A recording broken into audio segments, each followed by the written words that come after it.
सम्पूर्ण भाइ बहिनीहरूलाई आजको कक्षामा हार्दिक स्वागत गर्दछु। नमस्कार, म दुर्गा त्रिपाठी।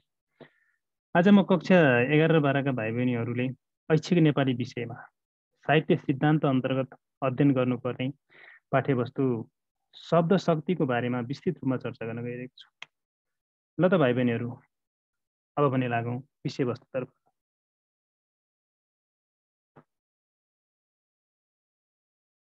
सबैभन्दा पहिले शब्द शक्ति भनेको के हो, यसको परिचयतर्फ लागौँ। एक वा एकभन्दा बढी अक्षरहरू मिलेर बनेको स्वतन्त्र रूपमा प्रयोग हुन सक्ने अर्थपूर्ण भाषिक एकाइ नै शब्द हो। हरेक शब्दले कुनै न कुनै अर्थ प्रवाह गरेको हुन्छ नै। शब्द नै विचारको वाहक हो।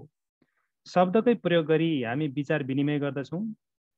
स्रष्टाहरू शब्दकै माध्यमबाट भावलाई मूर्त रूप दिएर साहित्यिक व्यक्तित्व स्थापित गर्दछन्। शब्द र अर्थ बीचमा घनिष्ठ सम्बन्ध रहेको हुन्छ। अर्थहीन शब्द हुँदैन अनि शब्द बिना पनि त अर्थ हुँदैन। यसरी भन्नुपर्दा शब्दमा रहेको अर्थ बुझाउने सामर्थ्य अथवा शब्दले अर्थबोध गराउने कार्य व्यापार नै शब्द शक्ति हो। शब्दले बुझाउने अर्थ सधैँ एकनासको नहुन सक्छ। सन्दर्भ र प्रसङ्ग अनुसार शब्दको अर्थ फरक फरक हुन सक्छ।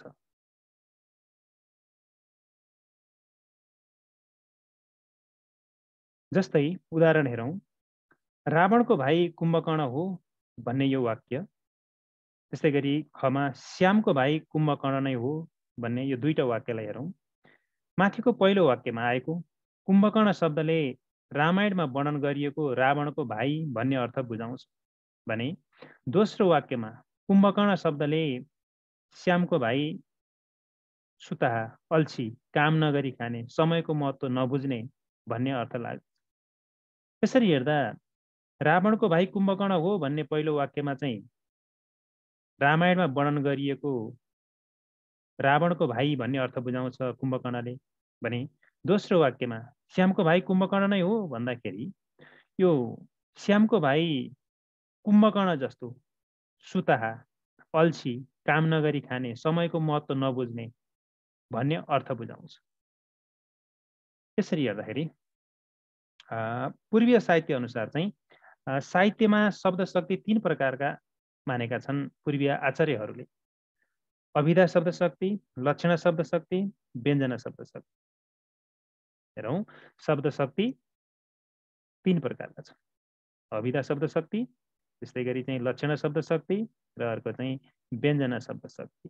त्यसो भए अभिधा शब्द शक्ति अनि लक्षण शब्द शक्ति अनि व्यञ्जना शब्द शक्ति भनेका के हुन् त? यसको बारेमा अब सविस्तार चर्चा गरौँ।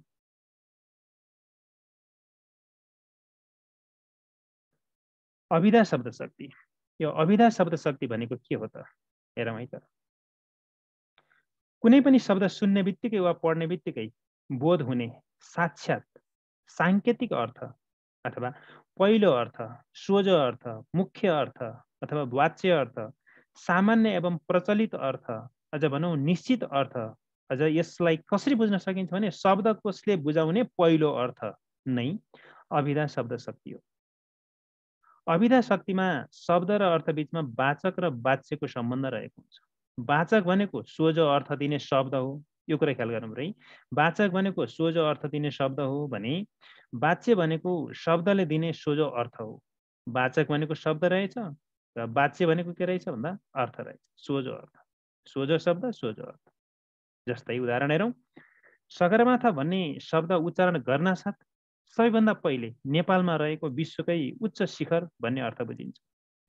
जुन अर्थ सगरमाथा शब्दको अभिधा अर्थ हो। सगरमाथा शब्द चाहिँ वाचक हो भने विश्वकै उच्च शिखर भन्ने अर्थ चाहिँ वाच्य हो।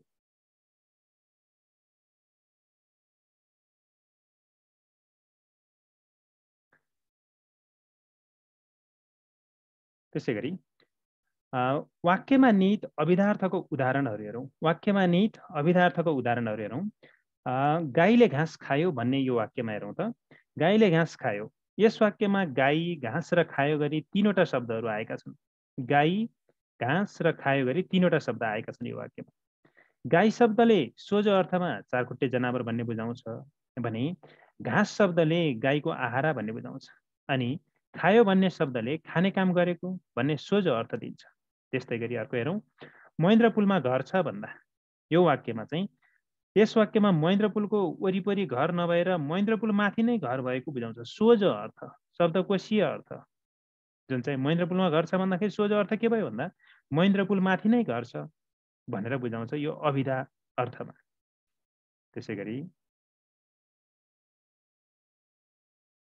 वाक्यमा निहित अभिधार्थहरूको थप उदाहरण हेरौँ। वाक्यमा निहित अभिधार्थहरूको थप उदाहरण, पृथ्वी चोकमा घर छ भन्दा यस वाक्यमा पृथ्वी चोकको वरिपरि घर नभएर पृथ्वी चोकको बीचमा नै घर भएको बुझाउँछ, जुन अभिधार्थ भयो।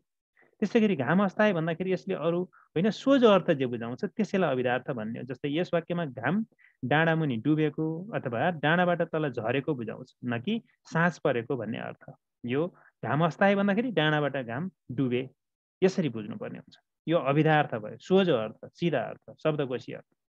सराङकोटमा घर छ भन्दाखेरि यस वाक्यमा सराङकोटैमा घर भएको बुझाउँछ, न कि सराङकोटको टावर आसपासमा वरिपरि भने। त्यसरी हेर्दाखेरि अभिधार्थ भनेको चाहिँ सोझो, पहिलो, मुख्य अर्थ अथवा वाच्य अर्थ, सामान्य वा शब्दकोशीय पहिलो अर्थ बुझाउने शब्दको शक्ति नै अभिधा शक्ति हो। अभिधा शब्द शक्ति हो भनेर बुझ्नु पर्यो। सोझो अर्थ, पहिलो अर्थ, मुख्य अर्थ, वाच्य अर्थ, सामान्य अर्थ, शब्दकोशीय पहिलो अर्थ बुझाउने शब्दको शक्तिलाई नै अभिधा शब्द शक्ति भनिन्छ भनेर बुझ्नु पर्यो। त्यसै गरी अर्को हेरौँ, लक्षणा शब्द शक्ति। लक्षणा शब्द शक्ति भनेको के हो त हेरौँ है त। पहिला परिभाषातिर जाउँ। कुनै शब्द वा वाक्यले सोझो वा वाच्यार्थ नबुझाइकन, अगाडि हामीले चाहिँ अभिधामा चाहिँ सोझो, सिधा अर्थ, वाच्यार्थ भन्थ्यौँ नि। अब त्यो लक्षणा शब्द शक्तिले चाहिँ कुनै शब्द वाक्यले बुझाउने सोझो अथवा वाच्यार्थ नबुझाइकन बेग्लै लाक्षणिक अर्थ बुझाएमा त्यस शब्द वा वाक्यको अर्थलाई लक्षणा शब्द शक्ति भनिन्छ। सोझो अर्थ होइन, सिधा अर्थ होइन, वाच्यार्थ होइन, बेग्लै लाक्षणिक अर्थ बुझाउनु पर्यो। हो, बेग्लै लाक्षणिक अर्थ बुझाएमा त्यस शब्दलाई अथवा वाक्यको अर्थलाई हामी लक्षणा शब्द शक्ति भन्छौँ। वक्ताको आशयलाई अभिधाको मुख्यार्थले स्पष्ट नपारेको अवस्थामा, अभिधार्थले चाहिँ स्पष्ट नपारेको अवस्थामा कुनै वक्ताको भनाइलाई दोस्रो भिन्न अर्थ बुझाउने अथवा वाच्यार्थ भन्दा भिन्न लक्ष्यार्थको आवश्यकता पर्दछ। हो, त्यो नै लक्षणा शब्द शक्ति हो। लक्ष्यार्थ र शब्दमा लक्ष्य र लक्षिक सम्बन्ध रहेको हुन्छ। लक्षक भनेको शब्द हो भने शब्दले दिने अर्थलाई चाहिँ लक्ष्य भनिन्छ। जस्तै उदाहरण हेरौँ त, महेन्द्र पुलमा घर छ, महेन्द्र पुलमा घर छ। यस वाक्यमा महेन्द्र पुलमा शब्दको मुख्यार्थमा अथवा सोझो वाच्यार्थमा बाधा पुगेको छ, किनकि सेती नदी माथिको पुलमा घर बनाउन मिल्दैन। महेन्द्र पुलमाथि त्यो सेती नदी माथिको जुन महेन्द्र पुल छ त्यो पुलमा घर बनाउन मिल्दैन। यस वाक्यमा लक्ष्यार्थद्वारा महेन्द्र पुलमा भन्नुको अर्थ महेन्द्र पुलमाथि भनेको होइन, महेन्द्र पुल वरिपरि वरपर घर छ भन्नु हो। जुन हामीले अगाडि चाहिँ अभिधार्थको कुरा गरेका थियौँ, अभिधामा चाहिँ महेन्द्र पुलमाथि नै घर भन्ने हुन्छ भने लक्षणा शब्द शक्तिमा चाहिँ महेन्द्र पुलमाथि नै घर होइन, महेन्द्र पुल वरपर वरिपरि घर छ भन्नु अर्थ बुझिन्छ लक्ष्यार्थमा।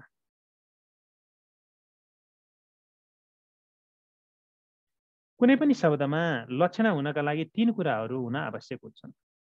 त्यो पहिलो कुरा हो, मुख्यार्थमा बाधा हुनुपर्छ। लक्षणका लागि मुख्यार्थमा बाधा हुनुपर्छ। महेन्द्र पुलमा घर छ भन्ने वाक्यमा महेन्द्र पुलमाको मुख्यार्थमा बाधा पुगेको छ, किनकि महेन्द्र पुलमा घर नभएर महेन्द्र पुल वरिपरि भन्ने अन्यार्थ अथवा लक्ष्यार्थ आवश्यक परेको छ। महेन्द्र पुलमाथि घर होइन, महेन्द्र पुल वरपर भन्ने अन्यार्थ अथवा लक्ष्यार्थ आवश्यक परेको छ, जुन मुख्यार्थमा बाधा पुग्यो। त्यसै गरी मुख्यार्थ योग हुनुपर्छ।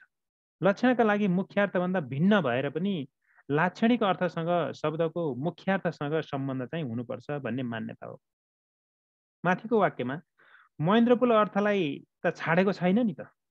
महेन्द्र पुल अर्थलाई चाहिँ छाडेको छैन, नछाडी महेन्द्र पुल नजिकै अथवा महेन्द्र पुल वरिपरि भन्ने मुख्यार्थसँग सम्बन्धित छ। त्यसैले मुख्यार्थ योग हुनुपर्छ लक्षणा हुनका लागि कुनै पनि शब्दमा भनेर बुझ्नु पर्यो। त्यस्तै गरी रूढी वा प्रयोजन आवश्यक हुन्छ। हेरौँ लक्ष्यार्थका लागि। लक्ष्यार्थका लागि शब्दले सोझो अर्थ नबुझाइ कि रूढी भनेको लोक प्रसिद्ध, यो परम्परागत भनाइ लोक प्रसिद्ध अथवा चाहिँ लोक प्रसिद्धबाट, अथवा कि चाहिँ प्रयोजन अथवा वाक्यको प्रयोजन के हो त, त्यसको प्रयोजन आशय के हो, प्रयोजनबाट अरू कुनै अर्थ बुझाउनु पर्छ भन्ने तेस्रो मान्यता राख्दछ। जस्तै हेरौँ त, उदाहरण एकमा गाउँ गरिब छ भन्दाखेरि रूढी लक्षणा, लोक प्रसिद्ध भनाइ जुन चाहिँ रूढी लक्षणाद्वारा गाउँमा बस्ने गाउँलेहरू गरिब छन् भन्ने लक्ष्यार्थ बोध भएको छ। गाउँ गरिब छ भनेर चाहिँ यो गाउँमा बस्ने गाउँलेहरू गरिब छन् भनेर लक्ष्यार्थ बोध भएको छ रूढी लक्षणद्वारा। त्यसै गरी अर्को दुईमा हेरौँ, पृथ्वी चोकमा घर छ भन्ने वाक्यमा प्रयोजनद्वारा पृथ्वी चोकैमा नभएर पृथ्वी चोकैमा घर होइन, पृथ्वी चोक नजिकै घर छ भन्ने लक्ष्यार्थ बोध भएको छ। लक्षणा शब्द शक्तिलाई रूढी लक्षणा र प्रयोजनवती लक्षणा गरी दुई भागमा विभाजन गर्न सकिन्छ। दुई भागमा विभाजन गरिएको छ। यो लक्षणा शब्द शक्तिलाई रूढी लक्षणा र प्रयोजनवती लक्षणा भनेर दुई भागमा विभाजन गरिएको छ। व्यञ्जना शब्द शक्ति। व्यञ्जना शब्द शक्ति तेस्रो शब्द शक्ति व्यञ्जना शब्द शक्ति हो। शब्दको वास्तविक अर्थ अभिधाले वाच्यार्थ र लक्ष्यार्थले लक्ष्यार्थ बुझाएपछि ती दुवै अर्थभन्दा भिन्न विशेष भित्री अर्थ, भिन्न अर्थ अथवा सन्दर्भगत अर्थ बोध गराउने शब्द शक्ति नै व्यञ्जना शब्द शक्ति। यसमा के बुझ्नु पर्यो भने अभिधाले चाहिँ वाच्यार्थ बोध गराउँछ अनि लक्षणाले चाहिँ लक्ष्यार्थ बोध गराउँछ। नि ती दुवै अर्थभन्दा भिन्न भिन्न विशेष भित्री अर्थ अथवा भिन्न अर्थ सन्दर्भगत प्रसङ्ग अनुसारको अर्थ बोध गराउने शब्द शक्ति नै व्यञ्जना हो। अञ्जन शब्दमा बी उपसर्ग लागेर व्यञ्जन शब्द बनेको छ। अञ्जन शब्दको अर्थ गाजल हो। अञ्जन शब्दको अर्थ गाजल हुन्छ। एउटी युवतीले नि जसरी आँखामा गाजल लगाएपछि सुन्दर हुन्छ एउटी युवती, त्यस्तै शब्दमा व्यञ्जना छ भने साहित्य सुन्दर बन्दछ। व्यञ्जना साहित्यको आभूषण हो, गहना हो, श्रृङ्गार सामग्री हो। एउटी युवतीले आँखामा गाजल लगाएपछि सुन्दर भए जस्तै साहित्यमा व्यञ्जना शब्द शक्ति छ भने साहित्य सुन्दर बन्दछ। अभिधा र लक्षणाले विशेष अर्थ बोध नगराउने भएकाले व्यञ्जना शब्द शक्ति आवश्यकता पर्दछ। व्यञ्जनाले व्यङ्ग्यार्थसँगै ध्वन्यार्थ बोध गराउँछ। व्यङ्ग्यार्थ बुझ्नका लागि देशकाल परिवेशभन्दा माथि विशेष प्रतिभाशाली व्यक्ति अथवा कवि चाहिन्छ। बौद्धिक व्यक्ति हुनुपर्छ। बौद्धिक वर्गले विशेष अर्थ बोध गर्न सक्दछन्। व्यङ्ग्यार्थ बुझ्नका लागि देशकाल परिवेशभन्दा माथि विशेष प्रतिभाशाली व्यक्ति, बौद्धिक व्यक्ति अथवा कवि चाहिन्छ। व्यञ्जना शब्द शक्तिमा शब्द र अर्थमा व्यञ्जक र व्यङ्ग्य सम्बन्ध हुन्छ। व्यञ्जना शब्द शक्तिमा शब्द र अर्थमा व्यञ्जक र व्यङ्ग्य सम्बन्ध हुन्छ। शब्दलाई व्यञ्जक भनिन्छ, व्यञ्जक भनेको शब्द हो भने शब्दले दिने अर्थ चाहिँ व्यङ्ग्य हो। त्यसै गरी उदाहरण हेरौँ। उदाहरण एकमा चाहिँ घाम अस्ताए भन्ने वाक्य छ। यो घाम अस्ताए भन्ने वाक्यलाई हामी व्यङ्ग्यार्थमा कसरी बुझ्न सक्छौँ, व्यञ्जना शब्द शक्तिमा कसरी अर्थ्याउन सक्छौँ हेरौँ है त। यो वाक्यमा अभिधा र लक्षणाले सूर्य अस्ताए, घाम अस्ताए भनेको सूर्य अस्ताएको। अब अझै हामी चाहिँ के अरे अभिधा लक्षणाको प्रसङ्ग गर्दाखेरि चाहिँ डाँडाबाट घाम डुबेको, अभिधाले बुझाउने त्यही हो। घाम अस्ताए भनेको डाँडाबाट घाम डुबेको, सूर्य अस्ताएको, डाँडाबाट घाम तल झरेको र चाहिँ साँझ पर्न लागेको भन्ने लक्ष्यार्थको प्रसङ्ग। यसरी घाम अस्ताए भन्ने वाक्यमा अभिधा र लक्षणाले सूर्य अस्ताएको, डाँडाबाट घाम तल झरेको र त्यसै गरी चाहिँ साँझ पर्न लागेको भन्ने लक्ष्यार्थले साँझ पर्न लागेको भन्ने बुझाउँछ अथवा बुझाएपछि व्यञ्जनार्थले सन्दर्भ र प्रसङ्ग अनुसार विभिन्न व्यङ्ग्यार्थ प्रकट गर्दछ। वातावरण, परिवेश, प्रसङ्ग अनुसार हेरौँ। जस्तै गृहिणीको सन्दर्भमा चाहिँ घाम अस्तायो भन्नाले खाना बनाऊ भन्ने अर्थ बुझ्छ। अनि गोठालाको सन्दर्भमा घाम अस्तायो भन्दाखेरि चाहिँ गाईवस्तु बाँध भन्ने हुन्छ। अनि खेतालाको सन्दर्भमा भन्ने हो भने घाम अस्ताए भन्दाखेरि चाहिँ काम छाडी घर जाऊ भन्ने हुन्छ। अनि बटुवाका लागि बाँसको खोजी गर भन्ने हुन्छ। धोबीका लागि कपडा उठाऊ भन्ने हुन्छ। चोरका लागि चोर्न जान तयार हो भन्ने हुन्छ। पाहुनाका लागि घाम अस्ताए भन्नाले खाना खाना खान तयार हो भन्ने हुन्छ। अनि पुजारीका लागि घाम अस्ताए भन्दाखेरि चाहिँ व्यञ्जनार्थमा चाहिँ आरतीको बेला भयो भन्ने अर्थबोध हुन्छ। त्यसै गरी ग्वालाका लागि गाई दुहुने बेला भयो भन्ने अर्थबोध हुन्छ। डुलुवाका लागि साँझ भ्रमण बेला भयो भन्ने बोध हुन्छ। त्यसै गरी दोस्रोमा हेरौँ है त। दोस्रोमा गङ्गामा घर छ। गङ्गामा घर छ भन्दाखेरि व्यञ्जनार्थमा यो वाक्यमा चाहिँ व्यञ्जनार्थमा चाहिँ शीतलता, पवित्रता भन्ने अर्थ बुझिन्छ। गङ्गामा घर छ भन्दाखेरि घर चाहिँ शीतल ठाउँमा रहेछ, पवित्र ठाउँमा रहेछ भन्ने अर्थ बोध गराउँछ। त्यसै गरी महेन्द्रपुलमा घर छ भन्ने वाक्यमा चाहिँ यस वाक्यमा व्यञ्जनार्थमा पोखराको केन्द्रमा घर रहेछ, व्यस्त बजारमा घर रहेछ, व्यापारी केन्द्रमा घर रहेछ, अनि महँगो ठाउँमा घर रहेछ, सबै सुविधायुक्त ठाउँमा घर भएको भन्ने अर्थ बोध हुन्छ व्यञ्जनार्थमा। त्यस्तै गरी 3मा हेरौँ। सराङकोटमा घर छ भन्दाखेरि व्यञ्जना शब्द शक्तिमा चाहिँ व्यञ्जनार्थमा चाहिँ के बोध हुन्छ हेरौँ है त। यस वाक्यमा व्यञ्जनार्थमा पर्यटकीय क्षेत्रमा घर छ, हिम श्रृङ्खला देखिने ठाउँमा घर छ, फेवातालमा माछा पुछ्रे पौडी खेलेको देखिने ठाउँमा घर छ, सूर्योदयको सुन्दर दृश्य देखिने ठाउँमा घर छ, अनि त्यसै गरी पोखरा उपत्यकाको सुन्दर दृश्य देखिने ठाउँमा घर भएको भन्ने अर्थ लाग्छ। व्यञ्जना शब्द शक्तिलाई अर्थगत आधारमा शब्द विशेषमा भर पर्ने शाब्दी व्यञ्जना र अर्थ विशेषमा भर पर्ने आर्थी व्यञ्जना गरी 2 भागमा विभाजन गर्न सकिन्छ। व्यञ्जना शब्द शक्ति शाब्दी व्यञ्जना र आर्थी व्यञ्जना गरी 2 प्रकारको हुन्छ। हेरौँ, यसको बारेमा छोटो चर्चा गरौँ। शाब्दी व्यञ्जना। शाब्दी व्यञ्जना भनेको के हो त? शब्दमा मात्र भर पर्ने व्यञ्जना नै शाब्दी व्यञ्जना हो। शाब्दी व्यञ्जना अनेकार्थी शब्दको विशिष्ट प्रयोगबाट अभिव्यक्त हुन्छ। यो वाचक अनि लक्षक दुवै शब्दमा आश्रित हुने भएकाले शाब्दी व्यञ्जना अभिधामूलक र लक्षणामूलक गरी 2 प्रकारको हुन्छ। वाचक र लक्षक दुवै शब्दमा आश्रित हुने भएकाले नै शाब्दी व्यञ्जना चाहिँ अभिधामूलक र लक्षणामूलक गरी 2 प्रकारको हुन्छ। अभिधामूलक शाब्दी व्यञ्जना भनेको के हो त हेरौँ। अनेकार्थी शब्दद्वारा पहिलो मुख्य अर्थ बुझाएपछि जसले अन्य अर्थलाई निषेध गरी अर्थगत सन्दर्भ प्रसङ्ग अनुसार अर्थलाई बुझाइ व्यङ्ग्यार्थ प्रकट गर्दछ हो, त्यसलाई नै अभिधामूलक शाब्दी व्यञ्जना भनिन्छ। जस्तै हेरौँ, गोल बिना आरन चल्दैन भन्ने यस वाक्यमा गोल शब्दको अर्थ बाटुलो नभएर कोइला भन्ने बुझिन्छ यहाँ। त्यसै गरी बेहुलीले सुनको हार लगाइन् भन्ने यस वाक्यमा हार शब्दको अर्थ पराजय नभएर हार शब्दको अर्थ यहाँ चाहिँ माला भन्ने हुन्छ। म सरकारलाई कर तिर्छु भन्ने वाक्यमा कर शब्दको अर्थ हात अथवा किरण नभएर राजस्व भन्ने अर्थ हुन्छ। म सरकारलाई राजस्व तिर्छु भन्ने अर्थ हो। यहाँ चाहिँ हात किरण भन्ने अर्थ लाग्दैन। राम आउँछ तर पढ्दैन भन्ने यस वाक्यमा तर शब्दको अर्थ दुधको छाली क्रिया नभई संयोजक हो। तर भनेको संयोजक, तर संयोजकको अर्थ, तरले संयोजकको अर्थ बोध गराउँछ। अनि अर्को हेरौँ त, मादलको तालमा नाच भन्दा यस वाक्यमा ताल शब्दको अर्थ चाहिँ जलाशय नभई लय भन्ने हुन्छ।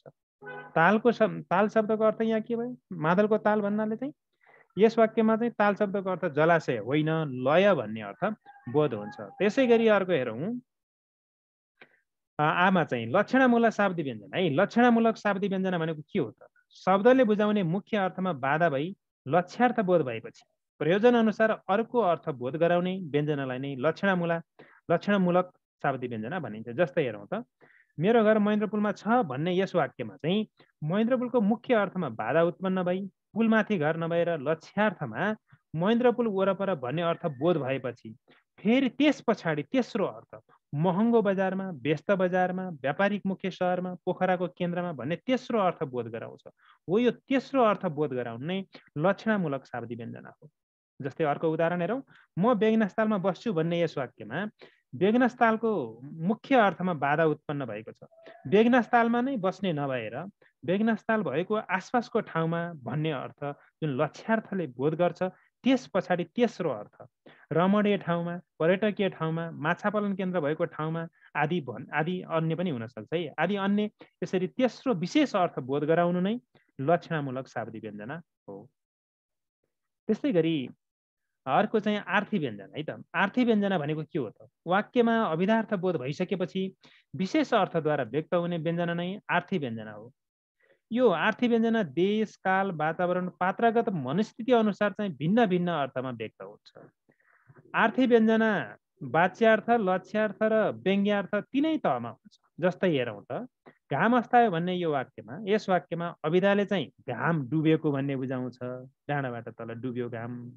अनि लक्ष्यार्थले चाहिँ साँझ परेको भनेर लक्ष्यार्थले चाहिँ लक्षणाले चाहिँ साँझ परेको भन्ने बुझाउँछ लक्ष्यार्थले भने मुख्यार्थमा बाधा भएपछि अब मुख्यार्थमा बाधा भयो है, त्यस पछाडि चाहिँ परिवेश, व्यक्ति र सन्दर्भगत आधारमा विशेष अथवा चाहिँ भिन्न अर्थ बोध हुन्छ।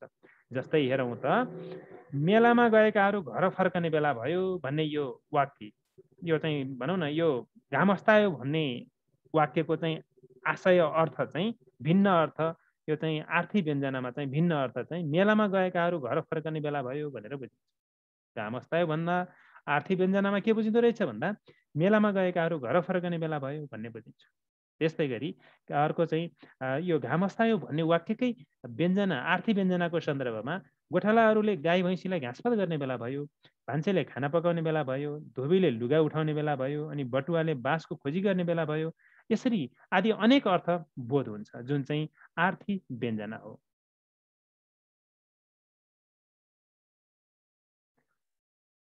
ल त भाइ बहिनीहरू, आजलाई यति नै, धन्यवाद।